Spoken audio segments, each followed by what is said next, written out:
Bonjour, aujourd'hui nous allons parler du codage de Hoffman. C'est un codage qui va nous permettre de faire de la compression de données. Lorsqu'on met en place un texte, par exemple une lettre, on va taper la lettre A. Eh bien, si on regarde derrière ce qui est codé en ASCII, le A, c'est le 41 en hexadécimal, ou si vous préférez 0, 1, 0, 0, 0, 0, 0, 1. Voici pour la lettre A. Et chaque lettre a en fait 8 bits qui sont nécessaires pour coder du texte. Si on prend le texte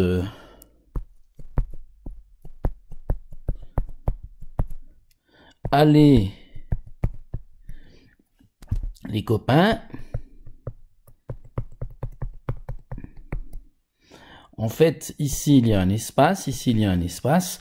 Nous avons donc 1, 2, 3, 4, 5, 6, 7, 8, 9, 10, 11, 12, 13, 14, 15, 16, 17 lettres. 17 lettres fois 8 bits. Ce qui nous fait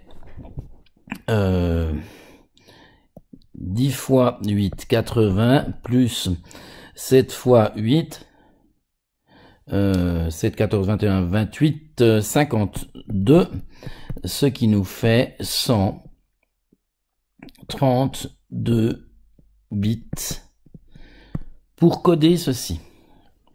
Ça, c'est le principe. Maintenant, quand on fait de la compression, ce qu'on cherche à faire, c'est se dire, mais est-ce que on peut faire autrement? Est-ce qu'on peut coder autrement? Et la compression va utiliser un principe qui est simple. Elle va attribuer aux lettres les plus utilisées des petits codes. Par exemple, ici, si vous regardez, il y a 1, 2, 3 fois le L. Il y a 2 fois le E, 2 fois le A, 2 fois le S, et puis une fois le I, le N, le P et le C. Et il y a 2 fois également les espaces qu'il ne faut pas oublier de coder. Donc ceci, c'est le principe, ce sera de dire, bon ben, les lettres qui sont les plus utilisées, je vais lui mettre des petits codes, des codes courts, puis les lettres plus souvent utilisées, ben, on va mettre des codes longs. Ça, c'est le principe de fonctionnement. Et puis, ben, comment va-t-on faire pour donner ces codes? Eh bien, ça, c'est le principe du code de Hoffman, du système de Hoffman. On va faire un arbre qui va nous permettre de mettre en place ces codes. Alors, comment va-t-on faire pour faire cet arbre? Eh bien, le principe sera relativement simple. Il nous suffira maintenant de tout simplement compter combien il y a de lettres. Alors on va prendre un petit exemple. On va dire qu'on va coder une phrase quelconque. On va dire entêté, E-N-T-E-T, entêté, espace L, espace, le son. Et qu'est-ce qu'on va faire? Eh bien, on va faire un tableau avec les lettres et on va, ici, gentiment définir, compter les lettres. Alors, on prend la première, le E. Il y a combien de fois? Une fois, 2 fois, 3 fois, 4 fois, 5 fois, 6 fois. Donc j'ai 6 E.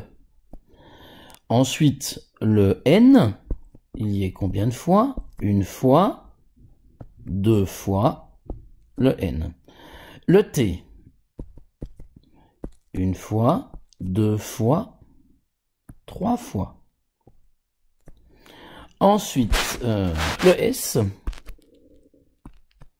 une fois, 2 fois, 3 fois. Ensuite, les espaces, une fois, 2 fois, 3 fois. Et ensuite, il nous reste encore le L, une fois, 2 fois, 3 fois. Et j'avais oublié un E ici, donc j'en ai 7 de E. On reprend 1, 2, 3, 4, 5, 6. Il y en avait bien 7. Donc le E ici, j'en ai 7. Et le principe, c'est maintenant de ranger par ordre du plus petit au plus grand. Donc on aura le N en premier, ensuite, qu'est-ce qu'il y a qu'en ont 3? Ben, ceux-là, puis le E en a 7. Et regardez ce qu'on va faire. Ici, le N, il est en tout premier. Voici le N qui a 2 occurrences. Le T, qui en a 3, le S qui en a 3, l'espace qui en a 3, le L qui en a 3, le E qui en a 7, et j'ai oublié le O qui en a 1.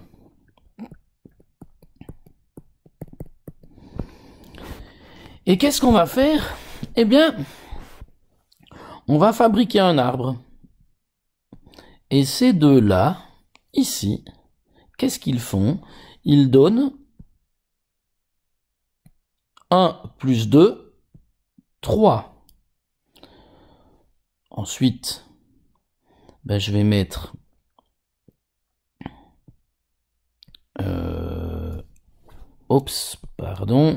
ici 3, ils sont égales à ceci. Ben, je pourrais mettre 3 et le T qui font 6. Ce qui fait que, comme ici j'ai 6, ben, je viendrai mettre le S, l'espace et le L avant, puisqu'on doit mettre toujours les plus petits à gauche. S, espace et le L. S, 3, espace, 3, L, 3. Et qu'est-ce que je peux faire ici? Eh bien, je pourrais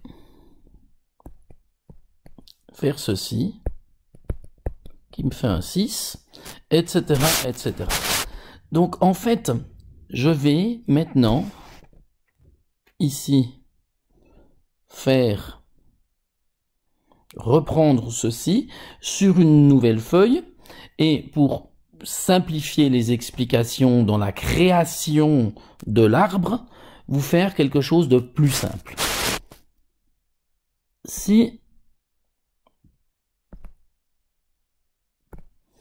on va admettre qu'on a comptabilisé, puis on a remarqué qu'il y avait la lettre, je ne sais pas, R, B, par exemple, qui avait une occurrence, le L qui en avait 2, le C qui en avait 4, le E qui en avait 8, et puis le F, peu importe, le G, pardon, qui en avait 9.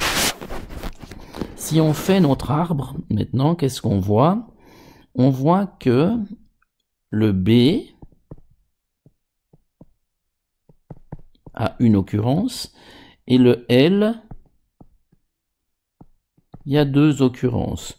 Ce qui fait que B et L vont faire un truc 1 plus 2, 3. Ensuite le C,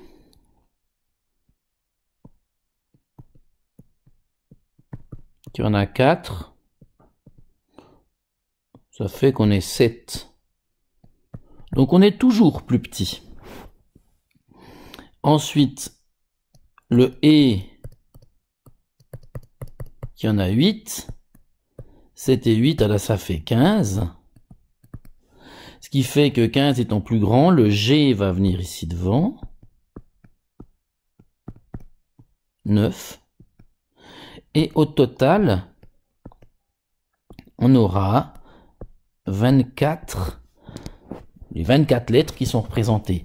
Et ceci, ça, ce qu'on vient de faire, c'est l'arbre de Hoffmann.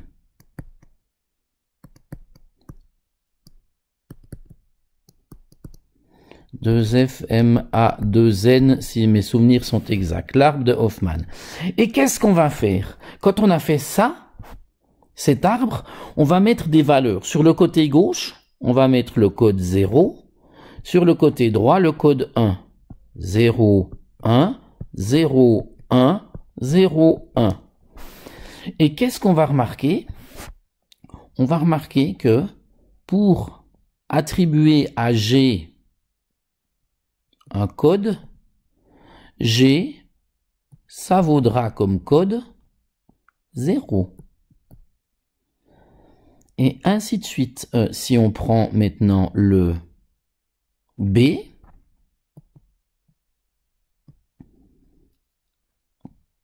c'est 1, 0, 1, 0, 0, 0. Le L, on va lui donner 1, 0, 0, 1. Le C, ce sera 1, 0, 1. Et le E, ce sera 1, 1. Et qu'est-ce qu'on voit ici? Les lettres qui sont très utilisées, comme le G par exemple ici, ont des petits codes. Et les lettres peu utilisées ont des grands codes. C'est ça le principe de l'arbre de Hoffmann. Et pourquoi on peut faire ça? Parce que dans la langue française, il y a une certaine fréquence d'apparition des lettres. Les lettres n'apparaissent pas tous de la même manière. Le « et », par exemple, il est très souvent utilisé. Regardons, dans la langue française, ce que l'on peut trouver. Donc, un petit coup de recherche sur votre navigateur préféré. Vous tapez, moi je vais pas faire ça, vous pouvez vous le faire, et vous tapez simplement fréquence d'apparition, et on verra que les lettres apparaissent bien plus souvent le E que le Z. Alors on peut vite aller jeter un petit coup d'œil. Donc si on regarde ça, donc je vais chercher sur... non, je ne veux pas perdre de temps avec ça. Vous pouvez simplement aller voir ça, vous, sur Internet. Ce qui fait que maintenant, grâce à ceci, grâce à ce code, eh bien, on a gagné de la place. Pourquoi? Parce que si j'avais voulu coder ceci, j'aurais dû avoir 8 bits pour le B, 2 fois 8 bits pour le L, 16 bits, 4 fois 8 bits, donc 32 bits, on va le marquer, 32, pour le E, 8 fois 8, 64, et puis pour le 9, 72, ce qui nous aurait fait 14 16, 20, 22, je pose 2, je retiens 2. 2, 3, 6, 12, 12, 19. Il y aurait fallu 192 bits pour stocker ça en ASCII. Alors que ici, je vais faire quoi? Je vais faire pour le G, si on est compressé, pour le G, j'aurai 9 fois 0, donc ça me fera 9 bits. Pour le E, qui est en 2 bits, j'aurai 8 fois 2, 16. Pour le C, qui en contient 4, 4 fois 3, 12. Pour le L, qui en contient 4, 2 fois 4, 8. Et pour le B, qui en contient 4 également, 1 fois 4, 4. Ce qui nous fait un total de 4 et 8, 12, et 12, 24, 34, 40, 49 bits. Donc avec le code compressé, on arrivera à 49 bits. Grâce à ce système, grâce à ce fonctionnement de Hoffman, on arrive à améliorer les choses. On voit que 192 représente 100%. À la base, quand on a un fichier standard ASCII, vous pouvez aller taper ça dans un fichier texte, et si vous le mettez de manière compressée, vous en avez plus que 49. Donc grosso modo, là, on a réduit la taille du fichier de 75%. Eh bien, ceci explique pourquoi on utilise cet arbre de Hoffman, pourquoi on fait ceci. Donc, l'exercice maintenant que vous avez à faire pour tester ça, ce sera de faire l'arbre de Hoffman pour la phrase suivante. Vous la trouvez dans le support de cours Word que j'ai transmis. Donc c'est entêté, E-N-T-E-T,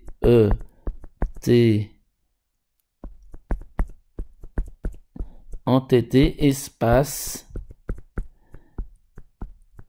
L, espace, L apostrophe, L long,